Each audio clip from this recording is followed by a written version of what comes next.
May kakaiba akong naaamoy ah. Ay, hehe, sakto ah. Wala ang aking Yaomi. Wala rin ang aking papa. Nakalusot ako ah. Natakasan ko sila ngayon. Haha. Sabi ko na nga ba di nila mapapansin na nandito ako sa kabilang kwarto? So weird. Yun. May naaamoy ako ah. Kasing amoy ni Tiki ah. Naku, nasaan kaya yon?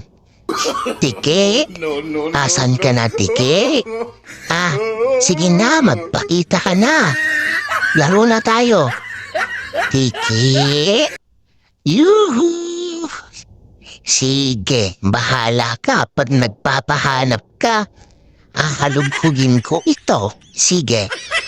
Magpakita ka na. Tiki.